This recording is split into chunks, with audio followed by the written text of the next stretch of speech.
Welcome to the F-Word and Friends. I'm joined by PW Nel, investment specialist from Allan Gray, and also my colleague, Ruvan.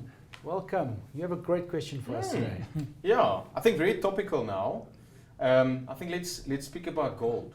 It's something I think, we talk about it a lot, but we get many questions from clients. We've seen the past year and a half, 2 years, we've seen gold really go quite high. I think the highest it went is $5,600 and something dollars an ounce. So really topical, especially in South Africa. Sometimes very conservative investors asking, should I buy gold, physical gold, or Kruger rands, or whatever it might be. Should I sell my home and buy physical gold?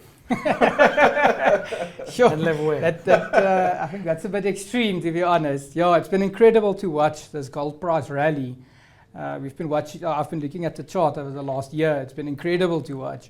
And just a bit of interesting piece of information. If you take at the beginning of 2025 and you took $100 and you invested it into the Magnificent Seven, so great companies, and they've done very well in the past, and then you took $100 and you invested it into our local mining, sort of gold and platinum mining group companies, guess what, where you would have ended up at the end of 2025.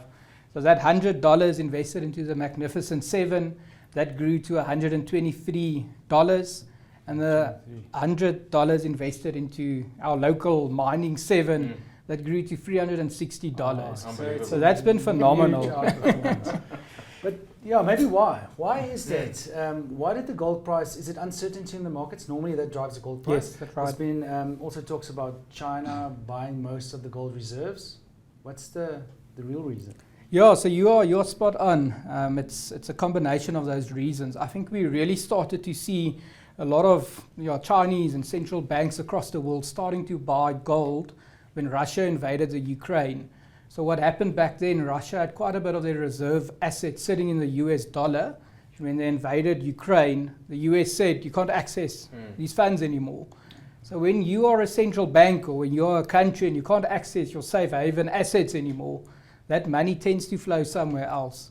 And that's why we've seen a lot of central banks buying a lot of gold, because it's something over time, it's proven to be a good store of value. In times of geopolitical uncertainty or inflation, it's actually held its value really good.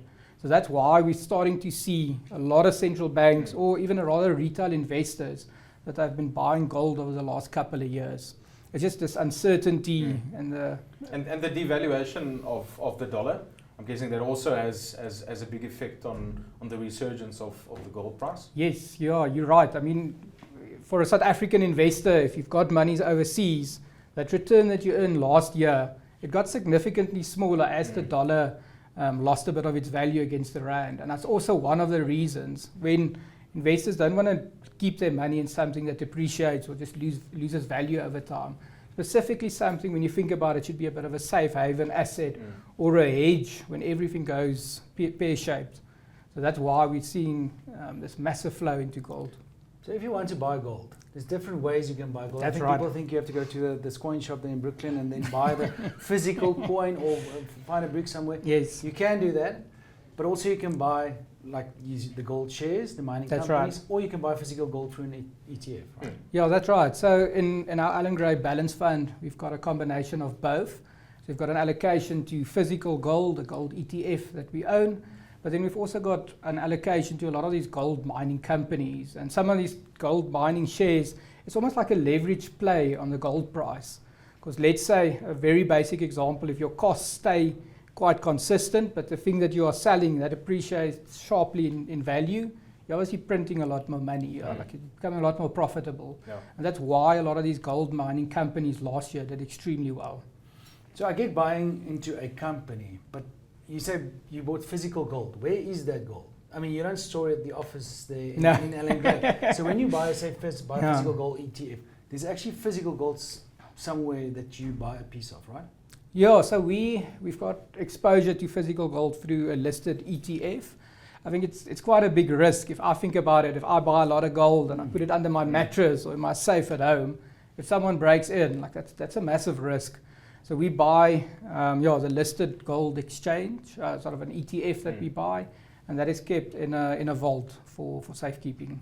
So do we probably see the demand for gold probably staying the same as in 2025 going forward? Do we think the demand would be close? Yeah, look, we've seen a phenomenal rally in the gold price. I think how we think about it at the moment is if a lot of the drivers that we've been seeing, if a lot of them persist, we might still see some price appreciation in the gold price. So sort of a continuance of geopolitical uncertainty, sort of this dollar that becomes softer. Maybe if we see an escalation in the war between Russia and Ukraine, so that's something that could drive the gold price quite a bit further. But for us, we think it's prudent to manage your position size in a portfolio. So I'll give you an example. If you look at our local all-share index at the moment, around 25% of our index is weighted towards gold and a lot of the PGM miners. Like that's a massive part of your portfolio just to sit into one sort of theme with a very binary outcome. So for us, it's prudent to manage the position size that we've got into gold. And perhaps you take some profits in gold or some of the gold mining companies and you reinvest it into some other attractive opportunities like SA Inc., Copper share at attractive valuation or some of the consumer staples. Has Allan Gray taken a bit of profit off the top? Yeah, we have taken a bit of profit, especially if you look at the returns over the last year of some of these gold mining companies. There's a couple of gold and platinum miners who've delivered returns in excess of 200%. I think it's wise to just to take a bit of profit and to manage that position size in your portfolio.